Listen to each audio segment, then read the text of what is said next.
Psicología de las masas y análisis del yo.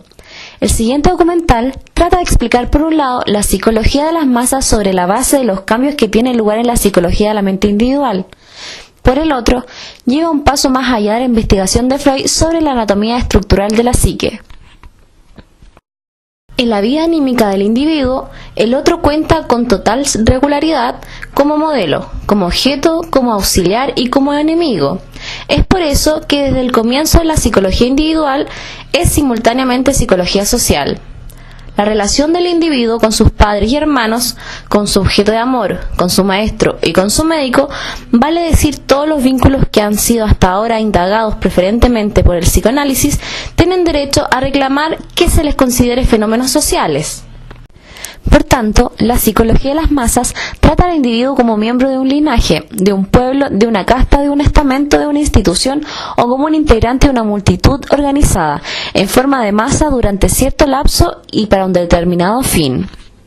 Según la teoría de Le Bon, ¿qué es entonces una masa que le presta la capacidad de influir tan decisivamente sobre la vida anímica del individuo y en qué consiste la alteración anímica que impone éste? Lo que brinda el material a la psicología de las masas es en efecto la relación alterada del individuo. Hallarse transformado en una masa los dota de una especie de alma colectiva. En virtud de la culpa sienten, piensan y actúan de manera enteramente distinta a como lo harían de manera aislada. Los individuos dentro de la masa están ligados en una unidad. Tienen que haber algo que los una y este medio de unión podría ser justamente lo característico de la masa. La mayoría de nuestras acciones cotidianas son efecto de motivos ocultos que escapan a nuestro conocimiento. En la masa desaparecen las adquisiciones de los individuos y por lo tanto su peculiaridad. Le Bon plantea que existen factores que provocan estas maneras de actuar del individuo dentro de las masas. La primera causa consiste en que dentro de la masa el individuo adquiere por el solo hecho del número un sentimiento de poder invencible que le permiten entregarse a instintos que de estar solo habría sujetado forzosamente. El individuo al entrar en la masa queda sometido a condiciones que le permiten echar por tierra las represiones pulsionales inconscientes. La segunda causa es que en la multitud todo sentimiento y todo acto son contagiosos y en grado tan alto que el individuo sacrifica fácilmente su interés personal al interés colectivo, esto siendo contrario a su naturaleza. Una tercera causa se refiere al que el ser humano puede ser puesto en un estado tal que, tras perder por entero su personalidad consciente, obedezca a todas las sugestiones de quien le ha quitado aquella y cometa los actos más contrarios a su carácter y costumbres. Bajo la influencia de una sugestión, un impulso irresistible lo llevará a ejecutar ciertos actos. Los principales rasgos del individuo integrante de la masa son entonces la desaparición de la personalidad consciente de los sentimientos e ideas en el mismo sentido por sugestión y contagio, la tendencia a transformar inmediatamente en actos las ideas sugeridas, el individuo deja de ser el mismo y se ha convertido en un autómata carente de voluntad. Dejemos ahora a los individuos y atendamos a la descripción del alma de las masas tal como Le Bon lo plantea. Para él, la masa es impulsible, voluble y excitable, e guiada casi por el inconsciente. Los impulsos a que obedece pueden ser, según las circunstancias, nobles o crueles, heroicos o cobardes. Abriga un sentimiento de omnipotencia. El concepto del imposible desaparece para el individuo inmerso en la masa, ya que dentro de la masa nada es imposible. Los sentimientos de la masa son siempre muy simples y exaltados, por eso no conoce la duda ni la certeza. La masa solo es excitada por estímulos desmedidos, quien quiere influirla no necesita prestarle argumentos lógicos, es tan intolerable como obediente ante la autoridad. Lo que pide de sus héroes es fortaleza y violencia, quiere ser dominada y sometida y temer a sus amos. La masa está sujeta al poder verdaderamente mágico de la palabra. Esta provoca las más temibles tormentas en el alma de las masas y pueden también a su vez calmarlas. Las masas nunca conocieron la sed de la verdad. Piden ilusiones a las que no pueden renunciar. Lo irreal siempre prevalece sobre lo real. La masa es un rebaño obediente que nunca podría vivir sin su señor. Tiene tal sed de obedecer que se subordina instintivamente a cualquiera que se digne como tal. Si la necesidad de la masa solicita un conductor, este tiene que corresponderle con ciertas propiedades personales para provocar las creencias de la masa. El mismo tiene que estar fascinado por una intensa creencia en una idea. Debe poseer una voluntad poderosa, imponente, que la masa sin voluntad la acepte. Con relación al rendimiento intelectual, es un hecho que las grandes conquistas del pensamiento, los descubrimientos importantes y la solución de problemas solo son posibles para el individuo que trabaja en solitario. Pero también el alma de las masas es capaz de geniales creaciones espirituales. Sin embargo, su capacidad intelectual se ve disminuida al entrar en la masa. La condición que se requiere para que los miembros de una multitud de seres humanos agrupados por casualidad formen algo semejante a una masa en sentido psicológico es que estos individuos tengan algo en común. Por un objeto deben tener cierto grado de capacidad para influenciarse recíprocamente. Mientras más fuertes sean estas relaciones de comunidad, con tanto mayor facilidad se forma a partir de los individuos una masa psicológica y tanto más llamativa son las manifestaciones de un alma de la masa. Ahora bien, el fenómeno más notable y al mismo tiempo el más importante es el incremento de la afectividad que provoca en cada individuo.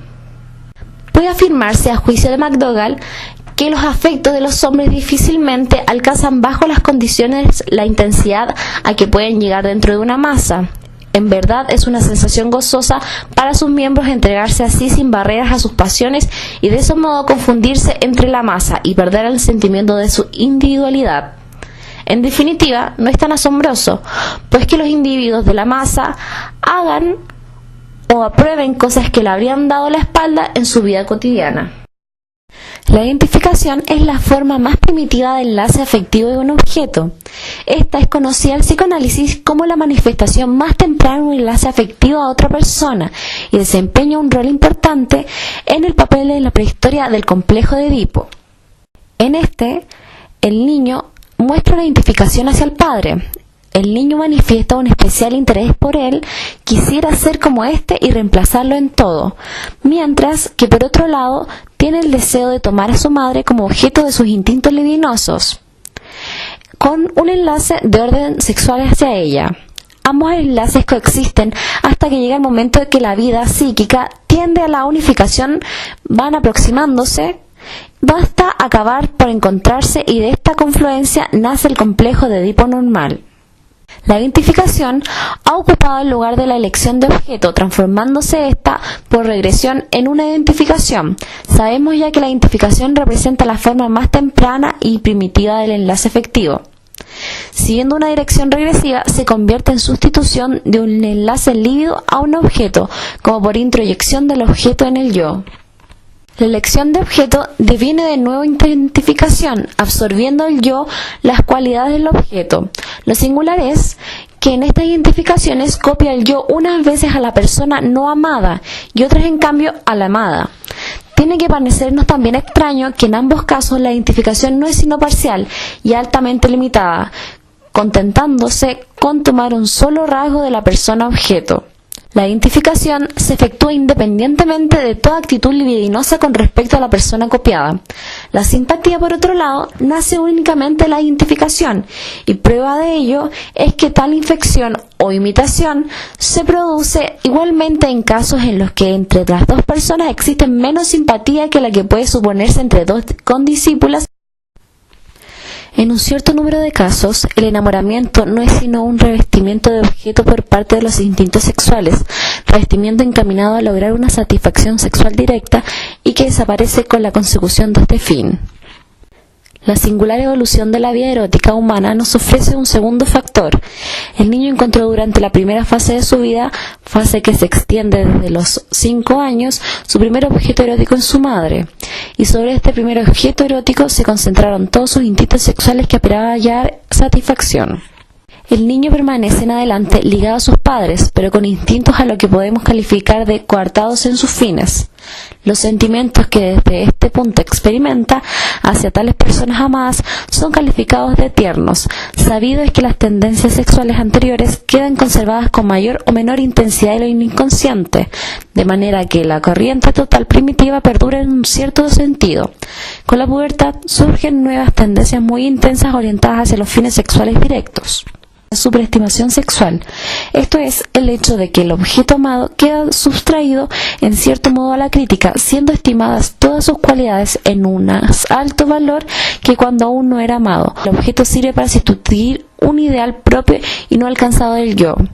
Amamos al objeto a causa de las perfecciones a las que hemos aspirado para nuestro propio yo, y con todo enamoramiento hallamos rasgos de humildad, una limitación del narcisismo y la tendencia a la propia minoración, rasgos que se nos muestran intensificados en los casos extremos. Del enamoramiento a la hipnosis no hay gran distancia, siendo evidentes sus coincidencias. El hipnotizado da con respecto al hipnotizador las mismas pruebas de humilde sumisión, docilidad y ausencia de crítica que el enamorado con respecto al objeto de su amor. Compruébase a sí mismo en ambos el mismo renunciamiento a toda iniciativa personal. Es indudable que el hipnotizador se ha situado en el lugar del ideal del yo.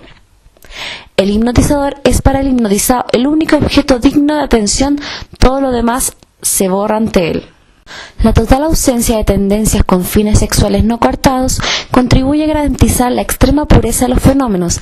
La relación hipnótica es un abandono amoroso total con exclusión de total satisfacción sexual, mientras que en el enamoramiento dicha satisfacción no se halla sino temporalmente excluida y perdura en un segundo término a título de posible fin ulterior. Muy interesante observar que precisamente las tendencias sexuales coartadas en su fin son las que crean entre los hombres lazos más duraderos. El amor sensual está destinado a extinguirse en la satisfacción.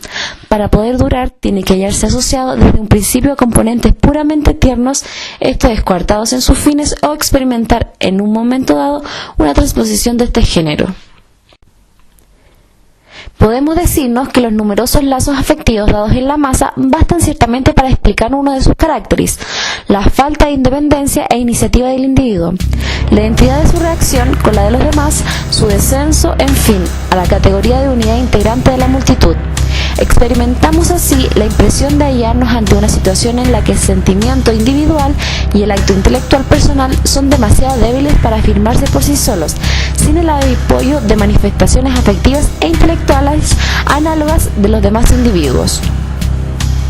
Trotter deriva los fenómenos psíquicos de la masa antes descritos de un instinto gregario, innato al hombre como a las demás especies animales. Este instinto gregario es, desde el punto de vista biológico, una analogía y como una extensión de la estructura policelular de los organismos superiores, y desde el punto de vista de la teoría de la libido, una nueva manifestación de la tendencia libidinosa de todos los seres homogéneos, a reunirse en unidades cada vez más amplias. El individuo se siente incompleto cuando está solo. La angustia del niño pequeño sería ya una manifestación del instinto gregario. La oposición al rebaño, el cual rechaza todo lo nuevo y desacostumbrado, supone la separación de él y es por lo tanto temerosamente evitada. El instinto gregario sería algo primario y no es susceptible de descomposición. Trotter considera como primarios los instintos de conservación y nutrición, el instinto sexual y el gregario. Este último entra a veces en oposición con los demás. La conciencia de la culpabilidad y el sentimiento del deber serían las dos propiedades características del animal gregario. Del instinto gregario emanan asimismo, según las fuerzas de represión que el psicoanálisis ha descubierto en el yo, y por consiguiente también las resistencias con las que el médico tropieza en el tratamiento psicoanalítico. El lenguaje debe su importancia al hecho de permitir la comprensión recíproca dentro del rebaño, y construiría en gran parte la base de la identificación de los individuos gregarios. Nos permitiremos corregir la concepción de Trotter diciendo que más que un animal gregario, es el hombre un animal de horda. Esto es un elemento constitutivo de una horda conducido por un jefe. Los individuos componentes de una masa precisan todavía actualmente de la ilusión de que el jefe les ama a todos con un amor justo y equitativo, mientras que el jefe mismo no necesita amar a nadie. Puede erigirse en dueño y señor, y aunque absolutamente narcisista, se halla seguro de sí mismo y goza de completa independencia. Sabemos ya que el narcisismo limita el amor, y podríamos demostrar que actuando así se ha constituido en un importantísimo factor de la civilización. La masa quiere siempre ser dominada por un poder limitado.